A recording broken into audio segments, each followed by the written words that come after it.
Minify business యాప్ని download చేసుకోండి. మినిఫైలో business list చేయడం వల్ల చాలా లాభాలు. తక్కువ ఖర్చుతో ఎక్కువ మార్కెటింగ్, లోకల్ కస్టమర్లకు ఎక్కువ reach, direct calls and WhatsApp enquiry, 24/7 online visibility, సెర్చ్లో ఈజీగా కనిపించడం, నమ్మకం అండ్ బ్రాండ్ విలువ పెరుగుతుంది. ఎక్కువ లీడ్స్ అండ్ కస్టమర్లు, బిజినెస్ గ్రోత్ వేగంగా. ఇప్పుడే మీ బిజినెస్ను మినిఫైలో లిస్ట్ చేయండి. మరిన్ని వివరాలకు కింద ఉన్న నెంబర్కి కాంటాక్ట్ అవ్వండి. 9951505134.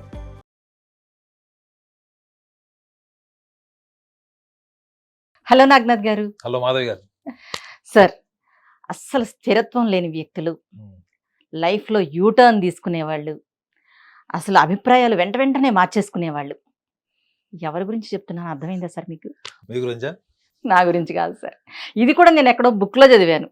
ఏమని? అంటే ఇలా ఉంటారు ఈ వ్యక్తులు అని చెప్పేసి. ఓకే. మిథున రాశి వాళ్ళు. ఓకే. ఇది ఒక బుక్లో చదివిందే, నేను నా అభిప్రాయం కాదు, ఓకే. జస్ట్ అందుకని చెప్తున్నాను అనమాట. అంటే వీళ్ళు ఎప్పుడూ కూడా అలా యూటర్న్ తీసుకోవడము, నిలకడలేని నిర్ణయాలు, స్థిరత్వం లేకుండా ఉండడము, ఇలా ఉంటూ ఉంటారా? అయితే ఈ మిథున రాశి వాళ్ళు సార్, అమ్మాయి కానివ్వండి అబ్బాయి కానివ్వండి, ఒక రిలేషన్లోకి వెళ్ళేటప్పుడు ఎదుటి వ్యక్తిలో ఎటువంటి లక్షణాలను చూస్తారు వాళ్ళు, ఒకటి మెయిన్ పాయింట్ అసలు. అయితే వాళ్ళతో ఒక రిలేషన్ కంటిన్యూ అయ్యాక, అంటే కొంచెం గ్రాడ్యువల్గా రిలేషన్ పెంచుకునే క్రమంలో ఎటువంటి అంటే మైండ్ సెట్, వీళ్ళు మారుతూ ఉంటారు అనేది ఒకటి ఉంది కదా, స్థిరత్వం లేదు అని అంటూ ఉంటారు కదా. అయితే కొంచెం పరిచయం పెరిగాక వాళ్ళు ఎదుటి వ్యక్తిలో ఏమి చూస్తారు అంటే, ఒకే వ్యక్తి వాళ్ళ పరిచయం గ్రాడ్యువల్గా పెరిగే కొద్దీ వాళ్ళ ఆలోచనల్లో మార్పు అనేది మనం చూస్తూ ఉంటాం.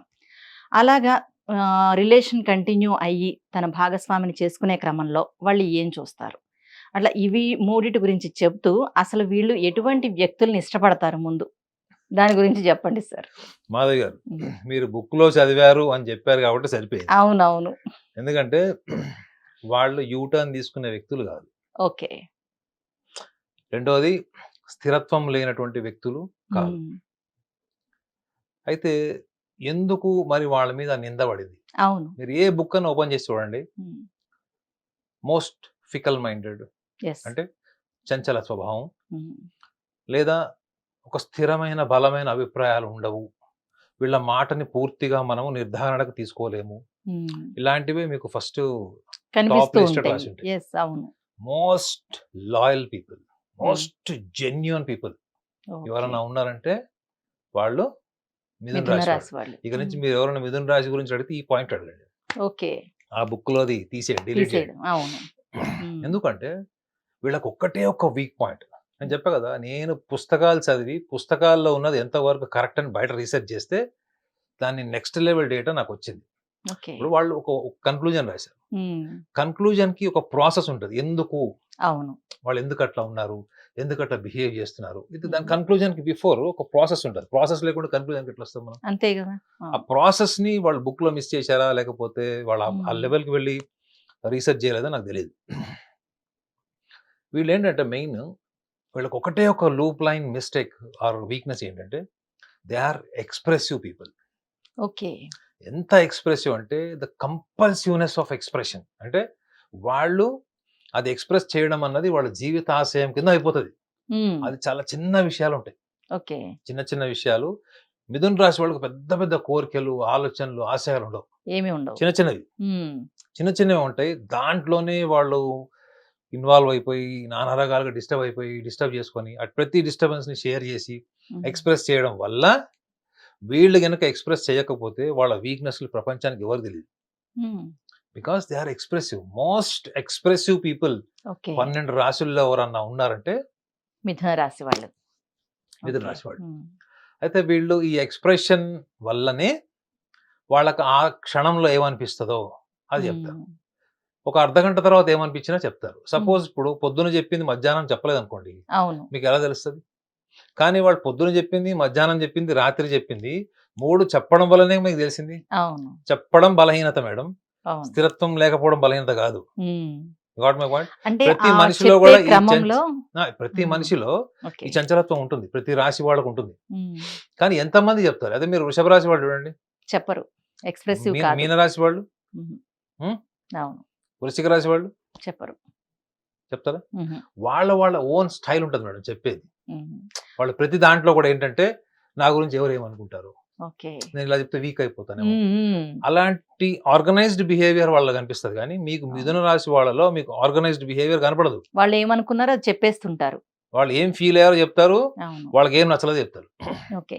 ఒక మిథున రాశి వాళ్ళని గుర్తుపెట్టుకోండి మేడం. మీరు ఒక పని ఇచ్చారనుకోండి, నేను ఏమి చేస్తానో చెప్పరు వాళ్ళు, ఏమి చెయ్యనో కూడా చెప్తారు. ఓకే. ఏనా ఏమి చెయ్యగలను చెప్తారు, నేను ఏమి చేయలేనో చెప్తారు. మీకు క్లియర్ కట్ పిక్చర్ ఇచ్చేస్తారు. అవును. మీ ఇంట్లో ఒక సర్వెంట్ మేడ్ ఉంది, నేను ఏం చేస్తాను ఏం చేయను నా ఎబిలిటీస్ ఏంటి అని చెప్పినప్పుడు దానికి తగ్గట్టుగా మీరు శాలరీ ఇస్తారు, అవును. దానికి తగ్గట్టు రెస్పాన్సిబిలిటీస్ ఇస్తారు. అవునా కదా? అవును. ఈ క్లారిటీ లేకుండా అన్ని చేస్తాను, ఏమన్నా చేస్తాను, మీరు చెప్పిందల్లా చేస్తాను, చివరికి చేసిన తర్వాత ఏంటి ఏమీ ఉండదు అక్కడ. ఆ లక్షణాలు మీకు మిథున రాశి వాళ్ళు కనపడవు. ఓకే. సో వాళ్ళు they are very acceptive people. Though they have very limited ambition, the limited outlook, they are most acceptive people and expressive and discriminative people. Problem ఏంటి అంటే వాళ్ళకి పొట్ట నిండా దాన్ని ఏమంటారు అంటే ద ప్రెగ్నెంట్ ఆఫ్ థాట్స్ అంటారు. అంటే వాళ్ళకి ఎప్పుడు కూడా ఆలోచనలో గర్భసంచిలో ఉన్నట్టు ఉంటాయట. ఒక గర్భం దాల్చిన స్త్రీ ఎలా ఉంటది, అవును. అన్ని ఆలోచన ద ప్రెగ్నెంట్ ఆఫ్ థాట్స్ అంటారు. అన్ని ఆలోచనలు ఉంటాయి. ఓకే. ఏ ఆలోచనని పికప్ చేసుకోవాలి, ఏ సందర్భాన్ని బట్టి లౌకికంగా వెళ్ళాలన్నది వాళ్ళకి టైం టేకింగ్ ప్రాసెస్. అనుభవం నుంచే వాళ్ళు ఎక్కువ నేర్చుకుంటారు తప్ప ఆలోచన నుంచి బుద్ధి నుంచి నేర్చుకోవాలనేటువంటి తొందరపాటుతనం ఎక్కువ ఉండడం వల్లనే వాళ్ళ మీద దీన్ని నిందలు పడ్డాయి. అవును. అర్థమైందా? ఓకే. మీకు ఒక జెన్యూన్ పీపుల్ కావాలి. మీ మిథున రాశి సర్కిల్లో మీ వీడియో చూపించండి, నా యాంకరింగ్ ఎలా ఉందని క్లియర్ గా చెప్తుంది. ఓకే. రెండోది మొత్తం చూడకుండా అభిప్రాయం చెప్పదు, ఆ, అబ్బాయి కానీ అమ్మాయి కానీ. ఓకే. కొంతమంది సగం చూసి చాలా బాగుంది అద్భుతంగా ఉందని చెప్తారు. అలాంటి పనులు చేయరు. సో మీకు ఏం కనిపిస్తుంది వాళ్ళలో, if you Genuinity. Have to see the genuinity of the Yes. Human being, so Hmm. మిథున రాశి వాళ్ళు the top priorities. So Okay. అలాంటప్పుడు మిథున రాశి వాళ్ళు ప్రిలిమినరీగా అంటే ఫండమెంటల్ గా ఏం చూస్తారు వాళ్ళు అవును. ఒక మనిషిలో, Hmm. ఖచ్చితంగా రిచ్ అపియరెన్స్ చూస్తారు. Hmm. అంటే మంచి డ్రెస్సింగ్ సెన్స్ చూస్తారు. ఓకే. అంటే చూడంగానే అట్రాక్ట్ అయ్యేది Hmm. మీకు ఎంత మంచి డ్రెస్సింగ్ సెన్స్ ఉందో చూస్తారు. Looks, appearance Hmm. Plus at the same time neatness చూస్తారు. గుర్తుపెట్టుకోండి, మీరు అంత మంచి లుక్స్ ఉన్నాయి ఎంత ఉన్నాయి కానీ పొద్దున్న పాచిమొహం కడుక్కోకుండా కూడా మంచి బట్టలు వేసుకునే వాళ్ళు కూడా ఉంటారు. అవును. Hmm? ఉంటారు. చాలా సరిగా దూకోకుండా అట్లా. They will see the perfect person in the every relation అంటే Okay. Every attempt of selecting a partner. అంటే వాళ్ళు ఎవరిని చూస్ చేసుకున్నా సెలెక్ట్ చేసుకున్నా వాళ్ళకి ఫస్ట్ ఇన్ఫాచ్యుయేషన్ లుక్స్. ఓకే. మీరు ఒక స్కూల్ పిల్ల 7th క్లాస్ అమ్మాయి మిథున రాశిలో పుట్టిన అమ్మాయి దగ్గర నుంచి మీరు మధ్య వయసులో 40 సంవత్సరాలు ఉన్న మిథున రాశి వాళ్ళు ఎవరిని అడగండి, వాళ్ళ first attraction is physical appearance okay. And along with neatness. అంటే చాలా క్లీన్ గా నీట్ గా ఉండేవాళ్ళు. ఉండాలి. That is the first attraction, మగవాళ్ళైనా ఆడవాళ్ళైనా ఈ ఓకే. రాశిలో పుట్టినాడు. సెకండ్ మీరు అన్నారు ఇంటిమేసీ పెరిగిన తర్వాత అవును. ఏంటి? ఎలా వాళ్ళు ఉంటారు? ఏం చూస్తారు, నెక్స్ట్ వాళ్ళు చూసేది అవతల వాళ్ళలో బుద్ధి బలం ఎంత ఉంది, ధైర్యం ఎంత ఉంది, సందర్భ సహితమైనటువంటి పదజాలము, సందర్భ సహితమైనటువంటి చాతుర్యము ఎంత ఉంది. ఇవన్నీ దేనికి పనికొస్తాయి చెప్పండి, ఇవి వాళ్ళకి లేవు కాబట్టి. అవును. వాళ్ళకి బుద్ధి ఉంటుంది, చెప్పా కదా, వాళ్ళ అవుట్లుక్ చిన్నది, అవును. బుద్ధి బలం పెద్దది, కానీ లిమిటెడ్ అవుట్లుక్. అంటే వాళ్ళ దూరదృష్టి తక్కువ, ఓకే. ఆ చిన్న విషయాల్లోనే వీళ్ళు డిస్టర్బ్ అయిపోతారు. సో కాబట్టి వీళ్ళు ఎవరిని చూస్ చేసుకుంటారు, ఏం చూస్తారంటే ఎదుటి వాళ్ళకి ఎంత ధైర్యము, సందర్భాన్ని హ్యాండిల్ చేసేటువంటి సమయస్ఫూర్తి, స్పాంటేనిటీ ఉందో చూస్తారు. ఈ విషయాలు రెండిట్లో అయిపోయారు మీరు, ఓకే వీళ్ళు నాకు బ్యాలెన్స్డ్ గా ఉంటారు, నా వీక్నెస్ ని కూడా అర్థం చేసుకుంటారు, నన్ను అపార్థం చేసుకోరు.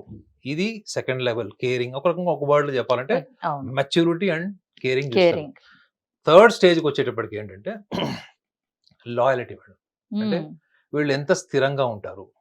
ఎందుకంటే మిథున రాశిలో పుట్టిన వాళ్ళు అమ్మాయిలు కానీ అబ్బాయిలు కానీ భయంకరమైన పొసెసివ్నెస్, ఎంత పొసెసివ్నెస్ ఉంటుందంటే వాళ్ళు డిస్టర్బ్ అయ్యి పిచ్చోళ్ళు కూడా అయిపోతారు. వాళ్ళ Oh. పార్ట్నర్ కనుక వాళ్ళు మోసం చేస్తే, మోసం చేసినా వెన్నుపోటు పొడిచినా వాళ్ళు అసలు ఇలా తట్టుకోలేము వాళ్ళని. ఓకే. 2 సునామీలు ఒకటేసారి వస్తే ఎలా ఉంటుంది, అవును. అట్లా ఉంటారు. సో కాబట్టి వాళ్ళు అది ఊహించుకోవడానికి భయపడతారు. ఒకవేళ అలా జరిగింది అనుకోండి వాళ్ళకి సైకలాజికల్ ఇష్యూస్ వచ్చే ఛాన్సెస్ కూడా ఉంటాయి. మానసికంగా కృంగిపోయి దెబ్బతిని ఓకే. అలా ఉంటారు. సో వీళ్ళు థర్డ్ స్టేజ్కి వచ్చేటప్పటికి దే వాంట్ ప్రొటెక్షన్, అంటే complete the handle with care person choose చేసుకుంటారు. కానీ విచిత్రం ఏంటి చెప్పండి, చాలా మంది మిథున రాశి వాళ్ళు వాళ్ళు థర్డ్ స్టేజ్లోనే ఆవేశపూరితమైన నిర్ణయాలు తీసుకోవడం వల్లనే ఉమ్. మీరు ఇందాకన్నా చూడండి యూటర్న్ అని అవును. ఈ నిర్ణయ శక్తి లేకపోవడం వల్ల ఎదుటి వాళ్ళకి పూర్తిగా సరెండర్ అయిపోయి ఒక బలమైన నిర్ణయం తీసేసుకుంటారు. అదే పెళ్లి. ఓకే. చాలా మంది అందుకే చూడండి ఎక్కువగా మీకు విడాకులు కానీ అవును. భార్యాభర్తల సమస్యలు కానీ లేదా బ్రేకప్స్ కానీ రాసినటువంటి రాసుల్లో ఫస్ట్ రాశి మిథున రాశి. ఉమ్. మిథునం, కన్య, వృశ్చికం, ఉమ్. తర్వాత మకరం. ఓకే. వీళ్ళకే ఎక్కువగా బ్రేకప్స్ ఉంటాయని రాశారు. ఎందుకు రాశారు అని రీసెర్చ్ చేస్తే ఈ సిల్లీ రీజన్స్ పడ్డాడు. అవును. ఇప్పుడు చెప్పండి మేడం, మీరు వీటిని వీళ్ళు ఓవర్కమ్ చేస్తే వీళ్ళకి డైవర్స్ ఎందుకు అవుతుంది, వీళ్ళకి బ్రేకప్స్ ఎందుకు అవుతాయి? కావు. అవునా? ఉమ్. అదే కదా జ్యోతిష్యంలో అంతే కదా. ఫండమెంటల్స్ అదే. మీ అవును. యొక్క లక్షణాలు ఏంటి, మీ భావోద్వేగాలు ఏంటి, మీ బలహీనతలు ఏంటి. ఉమ్. కాకపోతే మిథున రాశి వాళ్ళకి ఒక స్పెషల్ పాయింట్ చెప్పాలి అంటే మనకి కంట్రోల్లో ఉండి కొంత చేస్తామండి. ఉమ్. అంటే ఇప్పుడు ఒక ఇద్దరు ప్రేమికుల మధ్యలో ఒక ప్రవర్తన, ఇష్టాయిష్టాలు ఇవన్నీ కూడా వాళ్ళు ఒకళ్ళకొకళ్ళ పరిచయంలో ఉంటాయి. ఎక్స్ప్రెస్ చేసి ఎగ్జిక్యూట్ చేస్తారు. ఉమ్. సో వీళ్ళకి మిథున రాశి వాళ్ళకి ఏంటంటే వాళ్ళకి తెలియకుండానే వాళ్ళ ప్రవర్తన ఎక్కువగా సందర్భంలో బయటకు వచ్చేస్తుంది. ఇదే వీళ్ళకున్న మైనస్ పాయింట్. మైనస్. ఎదుటి వాళ్ళకి వీళ్ళ జుట్టు దొరికిపోతుంది, ఓకే. వీళ్ళు ఏంటో తెలిసిపోతుంది. అవును. ఇప్పుడు మీరు తాళం చెవి ఇచ్చారు, ఇంటిది బీరువా తాళం ఇచ్చారు. సో అవతల వాడు వీళ్ళకి చెప్పిందే ఓపెన్ చేసి చూస్తాడా మేడం? నో. అవునా? అంటే వీళ్ళు ఆ స్థాయికి ఎదుటి వ్యక్తుల్ని నమ్మడంలో ఉమ్. వీళ్ళ యొక్క తత్వాన్ని తీసి ఓపెన్ గా టేబుల్ మీద పెట్టేస్తారు. ఓకే. సో ఎదుటి వ్యక్తి లాయల్టీని నువ్వు అనుభవం ద్వారా తెలుసుకోవడం కన్నా ఉమ్. ముందు చూపుతో తెలుసుకోవడం బెటర్ కదా. ఎస్. అవును. ఓకే. ఉమ్. అది ఎందుకు అంటే ఎదుటి వ్యక్తి వీళ్ళకి అనుగుణంగా ఉన్నాడు, వీళ్ళకి హార్మ్ఫుల్ కాదు, వీళ్ళకి రిలయబుల్ అనుకున్నప్పుడు ఉమ్. ఇంకా వీళ్ళు రెండు కళ్ళు కాదు నవరంధ్రాలు బంద్ చేసేస్తారు. ఉమ్. అర్థమైందా? అవును. పూర్తిగా ఇక అవతల వాడికి ఇంకా అసలు సరెండర్ అయిపోయి ఉంటారు నమ్మకంతో. ఓకే. అప్పుడే వీళ్ళ జీవితంలో వీళ్ళు ఊహించనివి జరిగినప్పుడే వీళ్ళు తీవ్ర మనస్తాపం చెంది, రెండోది వీళ్ళు బ్రేకప్ అయిన తర్వాత ఒక మిథున రాశి వాళ్ళకి 10 బ్రేకప్స్ అనుకోండి మేడం, ఉమ్. అనుకుందాం. ఓకే. 10 బ్రేకప్స్ అయినా ఆ 10 మందితోని ఎలాంటి రిలేషన్ ఉంది అన్న విషయం వీళ్ళు బ్రేకప్ అయిన తర్వాత కూడా ఉమ్. ఎదుటి వ్యక్తికి చెప్పేటప్పుడు నెగిటివ్గా చెప్పాలి కదా. అవును. అస్సలు చెప్పరు, ఓకే. అస్సలు చెప్పరు. అప్పుడు ఏ కారణం వల్ల విడిపోయాము, ఎక్కడ మనస్పర్ధాలు జరిగినాయి, అందులో నా పాత్ర ఏంటి, ఉమ్. ఒకవేళ 80% ఈయన తప్పు ఉంది అనుకోండి అది చెప్తాడు. ఆ, అమ్మాయి అది కూడా ఒప్పుకుంటుంది. చాలా ఉన్నతమైన వ్యక్తిత్వం. చాలా చాలా చాలా చాలా ఉమ్. ఉన్నతమైనది. ఉమ్. ఒక్క బ్యాడ్ లక్ వీళ్ళకి ఏంటంటే నేను రీసెర్చ్ చేస్తే తేలింది ఏంటంటే వీళ్ళు ప్రతిదీ కూడా ఎక్స్ప్రెస్ చేసేస్తారు మేడం. ఇదే అవును. వీళ్ళ ప్రాబ్లం. డ్రాబ్యాక్. అది కొంచెం న్యూరలాజికల్ ప్రాబ్లం కూడా అయిండొచ్చు. ఓకే. అంటే వాళ్ళ జన్మ రాశికి అధిపతి కూడా బుధుడు అవుతాడు. ఓకే. బుధుడు మన న్యూరో సిస్టమ్కి అధిపతి అని జ్యోతిష్యంలో ఉంటుంది, um. The entire communication. So ఈ లక్షణం ఏంటంటే వీళ్ళకి వాళ్ళ ఫ్రెండ్స్ విడిపోయినా, భాగస్వాములు విడిపోయినా, లేకపోతే లవర్స్ మిలిపోయినా చాలా మంది ఏం చేస్తారు వాళ్ళ గురించి దాచిపెట్టి ఉమ్. వీళ్ళ గురించి ఉన్నతంగా చెప్పుకుంటారు. అవును. కానీ 80% మిథున రాశిలో పుట్టిన వాళ్ళు నేను చూసా కదా, వాళ్ళు అప్పుడు ఏం జరిగింది అన్న విషయాన్ని మీరు 10 సార్లు అడిగినా వాళ్ళు ఒకటే సమాధానం చెప్తారు, ఉమ్. దాన్ని మాడిఫై చేసి చెప్పరు. ఈ మాడిఫై చేసి చెప్పే రాసులు వేరే ఉంటాయి కొన్ని, ఓకే. వాళ్ళు హర్ట్ అవుతారు చెప్తే. సో ఉమ్. వీళ్ళు ఈ లక్షణాలు ఎన్ని గొప్ప లక్షణాలు నేనైతే చెప్తా కదా మేడం, ఉమ్. మిథున రాశి వాళ్ళు దైవ స్వరూపులని ఎన్నిసార్లు చెప్పాను. అంటే ఓకే. ఎందుకు అంటే వాళ్ళు ఎడ్జ్లో ఉంటారు మేడం. అవును. అంటే ఆ గొప్ప లక్షణాలకు చాలా ఎడ్జ్లో ఉంటారు వాళ్ళు. ఉన్నది ఉన్నట్టుగా కేవలం చెప్పేస్తుంటారు. కేవలం వాళ్ళ మీద వాళ్ళ ఆవేశం మీద నియంత్రణ లేకపోవడం, కోపం, ఉమ్. విపరీతమైన కోపం వల్ల ఓకే. వాళ్ళు పూర్తిగా ఇటు ఒక ఆర్డినరీ పర్సన్ అయిపోతారు. ఉమ్. అదర్వైజ్ చాలా ఉన్నతమైన లక్షణాలు, ఉన్నతమైనటువంటి గుణగణాలు, ఉమ్. ఎదుటి వ్యక్తి అంటే చాలా విలువ, ఇలాంటివన్నీ ఉంటాయి. ఎదుటి వ్యక్తులు అనవసరంగా వీళ్ళని డిస్టర్బ్ చేయకపోతే వీళ్ళంతా ప్రశాంతంగా జీవితం ఉంటుంది వీళ్ళది. ఉమ్. అనవసరంగా వచ్చి ఎదుటి వాళ్ళు వచ్చి ఏమైనా డిస్టర్బ్ చేస్తే తప్ప ఓకే. వీళ్ళల్లో ఉన్నటువంటి అదర్ సైడ్ ఆఫ్ పర్సనాలిటీ మీరు చూడలేరు. ఉమ్. బట్ వీళ్ళ ప్రేమ ఎంత గొప్పదో ఎట్ ద సేమ్ టైం వీళ్ళలో ఇంకొక లక్షణం కూడా ఉంటుంది. ఏంటంటే భాగస్వామి, మీరు థర్డ్ స్టేజ్ అన్నారు కదా, థర్డ్ అవును, స్టేజ్కి అవును. వచ్చేటప్పటికి అవతల వాళ్ళ ఫైనాన్సెస్ కూడా చూస్తారు, ఉమ్. ఖచ్చితంగా చూస్తారు. ఎందుకంటే వీళ్ళకి ఏ పని చేసినా కానీ 2 విషయాలు ఉంటాయి.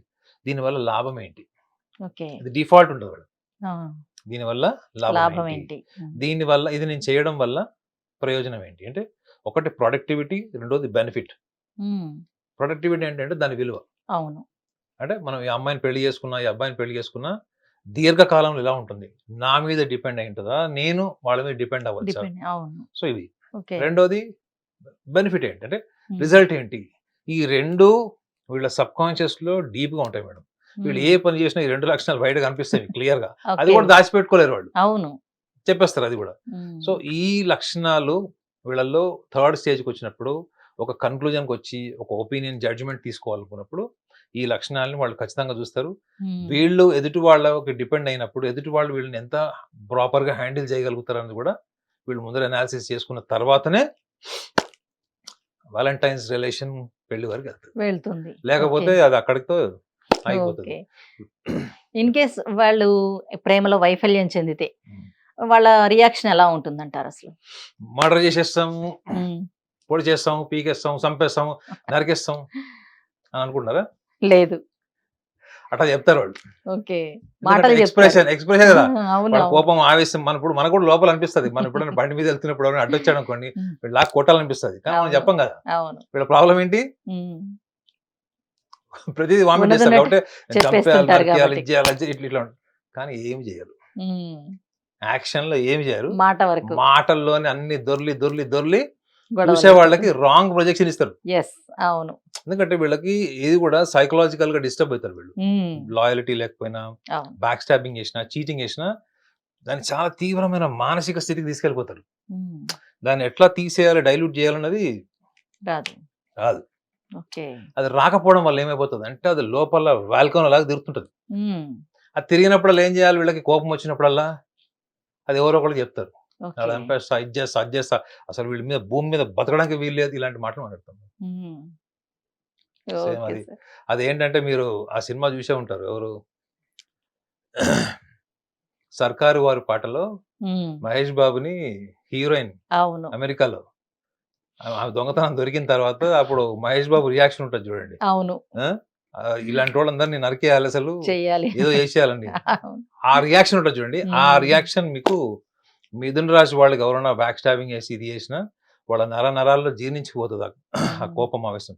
కానీ ఎంత గొప్ప లక్షణం అంటే వాళ్ళ గురించి వేరే వాళ్ళకి చెప్పాల్సి వచ్చినప్పుడు ఒక 10 నెగిటివ్ పాయింట్స్ చెప్పాల్సి వస్తే ఒకటి చెప్తారు, ఒకటి మాక్సిమం 2 చెప్తారు, అంతే తప్ప అదేదో ఒక ఉద్యమం లాగా పెట్టుకొని చెప్పరు, కక్షసాధింపులకు చెప్పరు, అస్సలు చెప్పరు. ఈ గొప్ప లక్షణం ప్రతి మిథున రాశి వాళ్ళు అడ్మైర్ చేస్తుంది. ఎందుకంటే మనం నేర్చుకోవాల్సిన లక్షణం కూడా. మనకి ఎంతో కోపం ఉంటది, మనకి ఎంతో బాధ ఉంటది, కానీ how much is really is more important to express at the situation. అది ఎప్పుడో జరిగిపోయింది, దాని వర్తమానంలో తీసుకొచ్చి ఎందుకు అంత చెప్పాలి అన్నది నేను ఖచ్చితంగా మా మిథున రాశి ఫ్రెండ్స్ లో కూడా చాలా మందికి చెప్తా ఈ విషయం. వాళ్ళకి అంత గొప్ప లక్షణం ఉంది, నాకు అంత గొప్ప లక్షణం ఉందా అనుకుంటారు. అంత సింపుల్ ఉంటారు, అంత మోడెస్టీ పీపుల్. సో గొప్ప లక్షణాలు వాళ్ళు ఉంటాయి. వాళ్ళు కూడా ఏంటంటే చాలా మందికి చెప్తారు కదా, వాళ్ళు తొందరగా బ్రేకప్స్ తీసుకుంటారు అది ఇది చెప్తారు కదా. కేవలం ఆవేశము, ఆ ఆవేశాన్ని ఎక్స్ప్రెస్ చేయడం, ఈ 2 లక్షణాలని వీళ్ళు కొంచెం ప్రణాళికాబద్ధంగా ఆలోచించి వాళ్ళ ఇష్టాలు ఎక్కువగా డామినేట్ చేసినప్పుడే ఈ లక్షణాలన్నీ బయటకు వస్తాయి. మీ ఇష్టాలే మీ వ్యక్తిత్వం మేడం. మీరు మీ ఇష్టాన్ని ఎక్కువగా ఎంత ఎంటర్టైన్ చేస్తే మీరు అంత డిస్టర్బ్ అవుతారు. మీరు ఆ ఇష్టాన్ని ఎక్కువ ఎంత ఎంటర్టైన్ చేస్తే అంత డిస్టర్బ్ అవుతారు. ఈ రెండింటి మధ్యలో బ్యాలెన్స్ ఏంటంటే ఇష్టాల పక్కన పెడితే అక్కడ వర్తమానం ఏం చెప్తుంది, అక్కడ ఏమవుతుంటే ఎబిలిటీస్, లాజిక్స్ పనిచేస్తాయి. సో ఇష్టాలు అనేది మనం మానసికంగా అనుభవించుకున్నది, అంతే తప్ప అది వర్తమానంలో మన లాజికల్ వరల్డ్ అది ఎంతవరకు యాప్ట్ గా ఉంటుంది, సూటబుల్ గా ఉంటుందా లేదా అన్నది వీళ్ళు యాక్సెప్ట్ చేస్తే ఈ పుస్తకాల్లో, గ్రంథాల్లో రాసిన లక్షణాలన్నీ కూడా ఇట్లా కొట్టుకుపోతాయి. నేను అదే చెప్పడానికి ట్రై చేస్తా.